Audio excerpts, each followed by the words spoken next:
I never imagined a single evening could rearrange the way I felt about myself.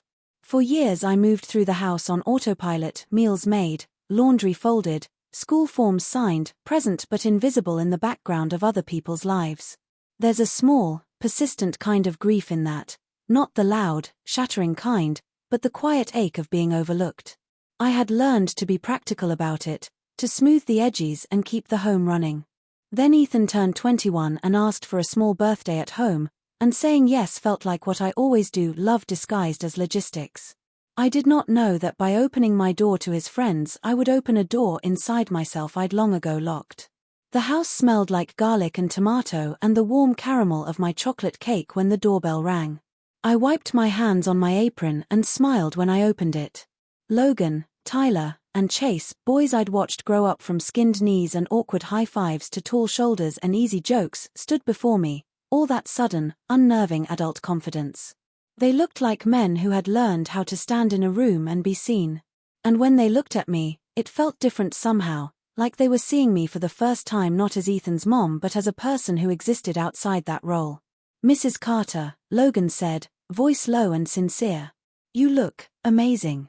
A laugh bubbled up, reflexive. "Oh please. It's just dinner." But his eyes didn't move on. Tyler stepped in with a hug that lingered an extra beat too long, his hand brushing the small of my back in a way that made my skin prickle.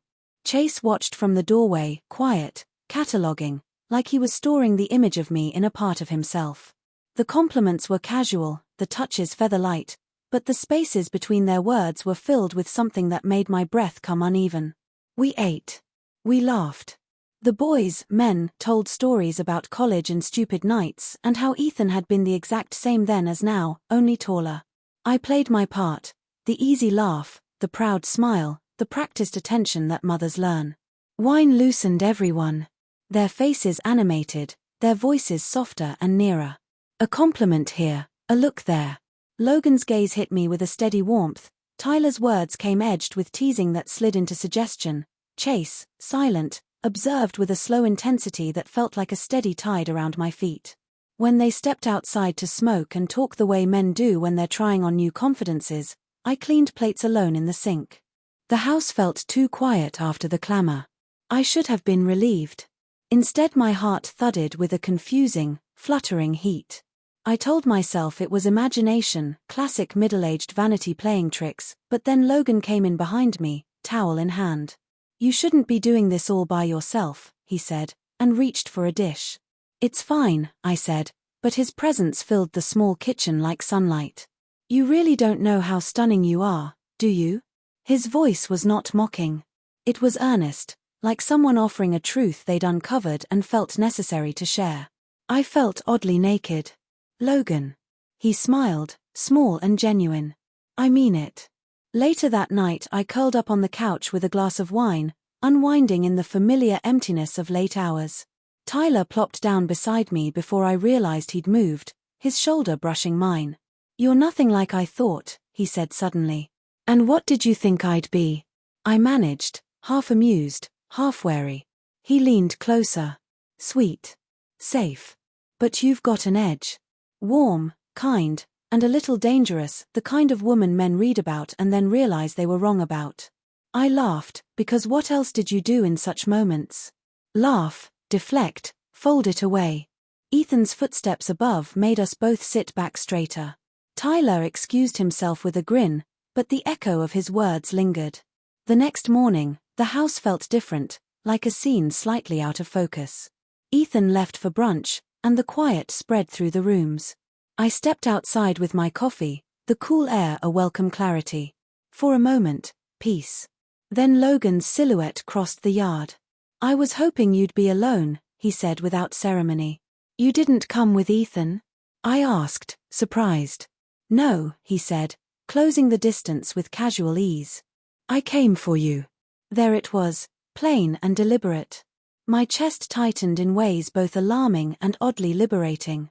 Before I could form a reasonable answer, Tyler came in carrying muffins like it was the most natural thing in the world.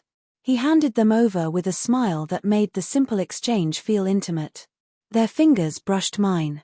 The contact was accidental and deliberate all at once. Chase lingered at the edge of the morning, hands in his pockets, expression unreadable. "Mind if I sit?" he asked softly. We gathered under the pergola, coffee cups warming our hands, talking about nothing important.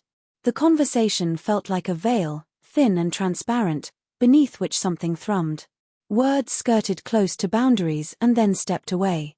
Logics of propriety balanced with currents of curiosity. Each laugh hid a charged pause, each casual touch threaded a line I hadn't known I wanted traced. When Ethan returned, the atmosphere shifted back into the expected orbit. They were boys with their jokes and easy banter once more.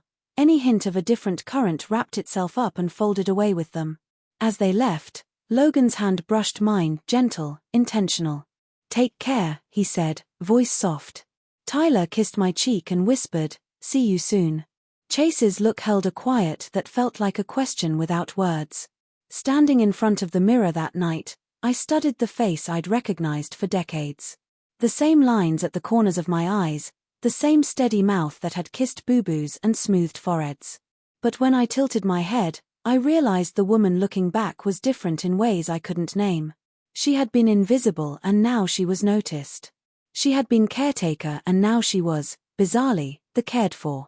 That recognition was a bright, bewildering ache, an admission that something in me had been dormant and was, improbably, stirring awake. I did not seek it. I did not invite it. Yet the attention left a residue, questions that hummed under daily routines. What does it mean to be seen at this stage of life? How do you reconcile the quiet responsibilities of motherhood with the sudden, private awareness of desire?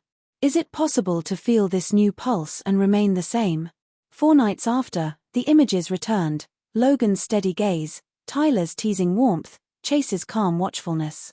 Each memory was a small, electric ache, dangerous only in the way it made me imagine a life beyond the lines I had traced for myself. I told myself to be rational, to be a mother first, to keep the trust of the son who'd invited his friends into our home. But that ache, soft, insistent, and undeniably real, kept returning, and with it a curious, frightening possibility, that being noticed could be the first step toward finding parts of myself I had forgotten existed.